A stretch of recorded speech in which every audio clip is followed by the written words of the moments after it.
This is another one of those self-serving videos that I do when I've got a pattern in cast on that I want to do a video for, and this one is about thrums. And if you notice, I've got these little white bits, and that's actually roving. It's not yarn. And what it does is it lets you have this on the inside. And when you wear this, it kind of gets matted together and it forms this very, very, very warm lining. Now, the other thing I'd like you to notice is that these little V's, let me see if I can make them bigger, look a lot like a heart. And one side is crossed over the other. They're actually twisted stitches. And we're going to talk about how that happened and why it's a good idea when I get into the video. Now, this is roving, and I am not a spinner. And so this is new to me. But you can pull it off, you know, and make the thrums. And to make the thrum, sorry about that, you pull it to the size you want. And how I make my thrums, which I think is probably fairly standard, is I fold it in half, I fold it in half, and then I fold it one more time.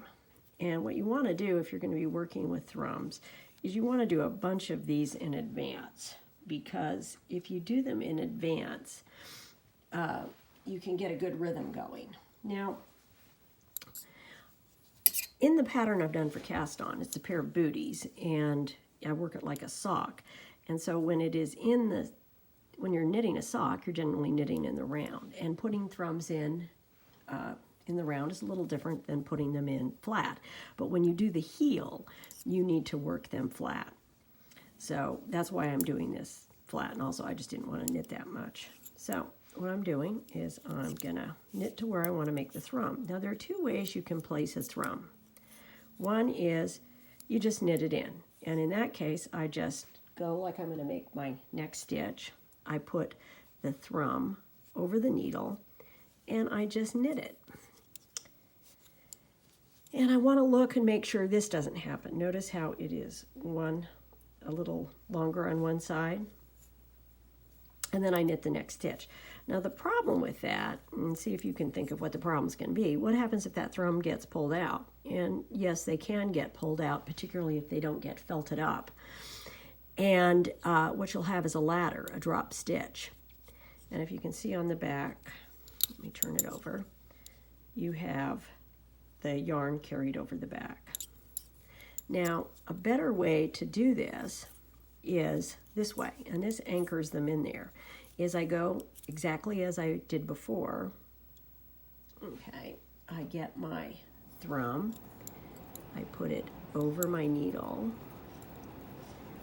and instead of just knitting the thrum, I go around and I knit the stitch with my regular yarn. So I have both a stitch and the thrum on the needle at the same time. And what that means is that if that thrum should get pulled out, I don't need to worry about losing the stitch. Now, when I do that, if you notice, the thrum is kind of twisted on the needle. So that if I were working in the round, and when I got to that point, I would need to work it through the back, like a twisted stitch, because it is a twisted stitch. The thrum is, the stitch itself isn't. But what that's going to do is it's going to make that thrum look kind of overlapped, but it's going to anchor it in very tightly. And here's what the wrong side looks like, little fuzzies. And I'm going to work to where my thrum is.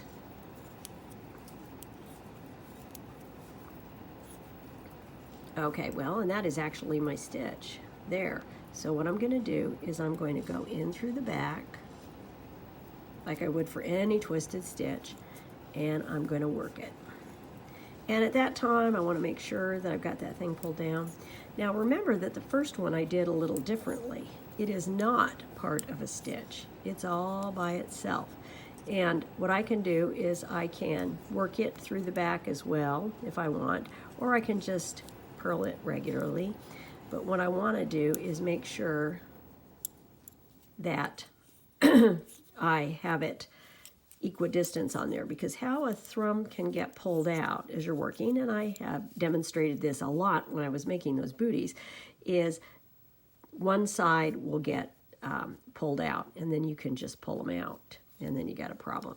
And so this is how these guys look on the right side. Nice and fuzzy, and ooh, see, that one's a little short right there. Might want to go in and tinker with it. If I do, I do it like I would any other stitch. Just pull there, and then pull on that side. That's going to even it out. So that's how you work with thrums.